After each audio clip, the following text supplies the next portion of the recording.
Hey, this is Shiraz just giving you a heads up that when energy shifts, I yawn and I cough. So you're going to hear that in the video. And just giving you the heads up, I'm not sick. I'm not tired. That's just how it goes. So here we go. Enjoy. I just want to give you a little bit of a background, Shiraz. When I first met you was back in Happy Soul. Oh, wow. Okay. So that's been a while. And you were giving a little bit of a seminar about the same thing you're doing here, basically, just explaining things. And I was the only one who showed up that day. Okay. So you started talking about ego, and I immediately thought, oh, well, that's okay, because I don't have that. So it's Oh. all good for me. You know, and of course you did exactly what you're doing now. You're just smiling and went, oh, really? Mhm. I'm like, yeah, it's all good. Because I always related ego as to the person who really boosts themselves, like, oh, look what I did. And and I am nothing like that. I've been a caregiver for years. I do what I gotta do, and I don't look for trophies of it. I know who I am and what I do, and that's all that's important to me. But what I didn't know, and you explained that day, is that the ego is also the one that says, oh, you're not good enough. And that's the voice that I keep hearing. And although I tried to shut it down, I'm not eliminating it, quieting it down, but every so often it keeps coming back up. So that creates doubt. Maybe I'm not good enough. Maybe I didn't do that. Maybe I shouldn't have done that. When does that doubt stop? For some people, it never does. Oh boy. And whenever you're trying something new or trying to grow, that'll creep in. Yeah.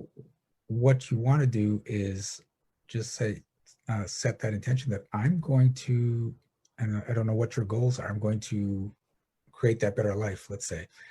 Mm-hmm. And yeah, I don't know what's going to happen. There may be some hardship along the way. There's going to, I know there's going to be a lot of success. There's going to be joy. There's going to be failure, but I'm just Mm-hmm. going to do it. And I don't care if it's scary. I don't care if I feel I'm not ready now. I know I will grow into being ready. And this is just what I'm going to do with my life. So Right? basically just jump in. Just jump in. It's really being intent on that reality coming into play. Right? Because your subconscious, when you try to grow, when you try to do something newer and bigger, your subconscious is going to say, well, wait, that's not where we are now. Therefore, it's not safe. Therefore, I have to put a bunch of thoughts in your head to make you say, oh, no, no, that's not a good idea. I need to stay right here. And here is comfortable. Here is wonderful. And so those thoughts just creep into your head. But when you ignore them and you start moving forward, then eventually you'll get to this new space where you can say, okay, this is where I wanted to go. And it still feels uncomfortable, but I'm going to sit here with it until this becomes the comfortable space for me. And then that becomes your new normal. And then once that becomes your new normal, you're going to go do it again and get really uncomfortable. And then that becomes your new normal. And what's really interesting is if you do this enough times, eventually just being comfortable and not doing anything becomes your uncomfortable place. Whereas that growth and change and perpetual success becomes your comfortable place. And you just keep moving forward. Yeah, this is where I'm at. I feel uncomfortable being comfortable, so to speak, if that makes sense. Okay. Yeah, because I am now a Reiki master and a crystal healer, and because of COVID, I've had to do all this distance, and that's strange for me. I hadn't done it. I've always been hands-on, so to have to help people without seeing them and stuff was uncomfortable for me. And Okay. it made me think, is it good enough? Is it working? Like, why am I doubting it now? I wasn't doubting it when I was hands-on, and now I'm doubting it. So it's like, oh, maybe that's not right. Oh, that's not strong enough. Oh, a person didn't feel it. Well, they're not always going to feel it. I don't always feel it. So Mhm. Why would someone else? Like it's just, yeah, I'm not in a good space. Not in a good space. So, but I understand that I'm starting to feel uncomfortable, Hmm. um, uncomfortable in this new comfort of not moving forward, and it's annoying me. I'm beginning to be uncomfortable about it. Okay. It's like it's time to move on. What's your problem now? Now what's holding you back? I think the issue there is So what? I'm still not nice to myself. It's still then that, and I start to be mean. Okay. Right. So is the problem because of COVID? The I don't think the problem is because of COVID. I think the problem, COVID arised out of it. Like because of COVID, it made me turn to something that I hadn't done Okay. before. Right. So I hadn't done that before. I hadn't done the spiritual healing long distance. I hadn't done that. So it was odd for me. And have you had results now that you're doing it? For most people say yes, but not everyone comments, right? I mean, some people are quiet about it. Okay. So I don't know. I don't get, enough feedback to say, yes, it's working. But you get people that say, yes, it works. I do have some that says yes. Yeah. Okay. I do have You some. have evidence that it's working. Yes. When you did it hands-on, did you always get people saying, I felt something? Or were there some people that said they didn't give that feedback, or they were quiet, or they said they didn't feel anything? I'm trying to think back. I think I've always had a pretty good positive response. Maybe because you're in person, so maybe people feel obligated to say, "Oh, that was nice, thank you." Could be. I don't know, but I had a better feedback Okay. in person. Yep. For sure. Okay. So the belief that we're looking at now is that in person is far more effective than online or long distance. Yeah, that's right. Even online, yeah. Okay. So what if that's just a belief? What Well, if you, how could it be a belief if the proof is in the pudding? oh no, see what happens is the belief comes first, the proof comes second,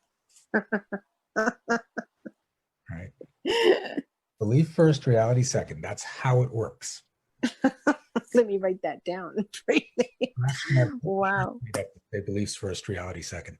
Wow. Okay. So you started this, you were worried, is it going to work? I don't think it's going to be as powerful because it's online, it's not in person. So you start creating a reality based on that belief. And of course, you're not going to get the results you want because you're in the reality that it's not as effective. Mm-hmm. And then you lock on to the evidence that proves your belief. This is the thing, even if our belief sucks, people prefer to be right. And so if your belief is it's not as effective, or your belief is you can't make money, your belief is you have bad relationships, then every time that shows up and the proof is there, you go, yes, I'm right again. And it may suck for you, but you get to be right. And people prize that.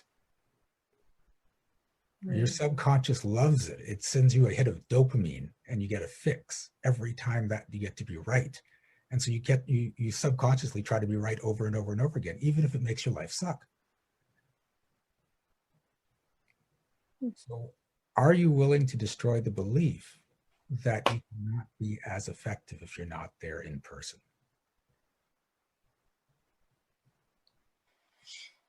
I want to say yes, because Yeah. I certainly want to get rid of it, of course. I want to say yes is not a yes. You're resisting that belief.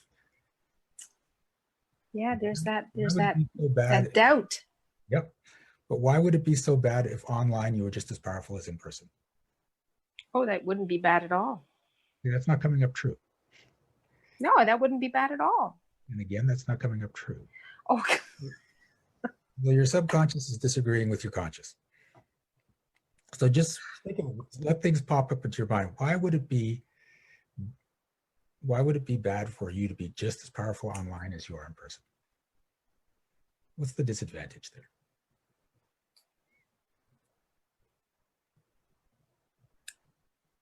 not having the people contact. Okay. Not being in person, not being sociable. I don't know. I can't see anything else. Yeah. So are you willing to destroy the belief that if you're just as powerful online, you won't have as much physical contact with people? And I know you're struggling with it, but what I'm saying here is just because you're as powerful online doesn't mean you stop doing in-person things. When this is over, you can go back to doing in person because you enjoy that. Mm-hmm. But that doesn't stop you from being just as powerful online. You can do both. It just gives you more options, gives you more possibility, and it makes your practice that more powerful, and you as well. But you're limiting your ability online just because you've decided that, no, I want to make sure that I don't stay online and I don't move my whole thing online. I want to be in touch with people. I want to be in physical contact or in the same room with them. And if I do this, it's not going to happen, which is an utter lie you've just created in your subconscious. So are you willing to destroy the belief that if you're just as powerful online, you won't have the physical contact you want? Yes, I am.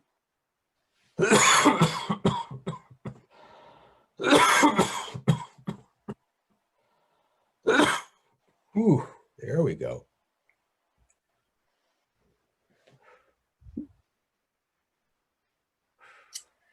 Got a little teary on that one. Yeah, that was a big release. It was. Thank you. You're welcome. Hey, this is Shiraz, and if you made it this far, please click like, and if you haven't already, subscribe to this channel. And if you would like shifts like the person in the video, subscribe to our monthly magic program. The link is in the description. You will get monthly coaching as well as emails going out to help boost your vibration, your wealth, your success, and as well as a lot of other perks. And remember, be well, be aware, and be magical.